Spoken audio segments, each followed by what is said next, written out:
2030માં કોંગ્રેસ બનાવશે દિલ્હીમાં સરકાર, આપની હાર બાદ કોંગ્રેસ નેતા જયરામ રમેશનો મોટો દાવો. દિલ્હી વિધાનસભા ચૂંટણીના પરિણામો પર કોંગ્રેસના મહાસચિવ જયરામ રમેશે એક નિવેદન આપતા કહ્યું કે 2025ની દિલ્હી વિધાનસભા ચૂંટણીના પરિણામો અરવિંદ કેજરીવાલ અને આમ આદમી પાર્ટી પર લોકમત સિવાય બીજું કંઈ નથી.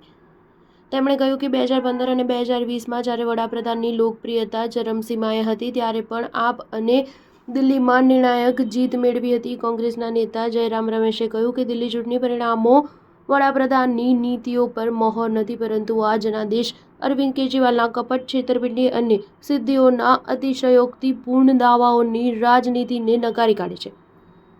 કોંગ્રેસ પાર્ટી અરવિંદ કેજરીવાલના શાસન દરમિયાન થયેલા વિવિધ કૌભાંડોને ઉજાગર કરવામાં મહત્વની ભૂમિકા રહી છે. દિલ્હીના મતદારોએ આમ આદમી પાર્ટીના 12 વર્ષના કુશાસન પર પોતાનો ચુકાદો સંભળાવ્યો છે. દિલ્હીમાં કોંગ્રેસની સરકાર બનાવવા પર તેમણે કહ્યું, કોંગ્રેસને આ ચૂંટણીમાં સારા પ્રદર્શનની આશા હતી. જો કે પાર્ટીએ પોતાનો વોટ હિસ્સો વધાર્યો છે. કોંગ્રેસનો ચૂંટણી પ્રચાર શાનદાર રહ્યો. પાર્ટી ભલે વિધાનસભા જીતી ન શકી હોય, પરંતુ દિલ્હીમાં તેની મજબૂત હાજરી છે, જે લાખો કોંગ્રેસ કાર્યકર્તાઓના સતત પ્રયાસોથી વધુ મજબૂત બનશે. 2030માં દિલ્હીમાં ફરી કોંગ્રેસની સરકાર બનશે. દિલ્હી વિધાનસભા ચૂંટણીના પરિણામો પર કોંગ્રેસના સાંસદ પ્રિયંકા ગાંધીએ કહ્યું, આ વખતે દિલ્હીના લોકોએ પરિવર્તન માટે મતદાન કર્યું છે.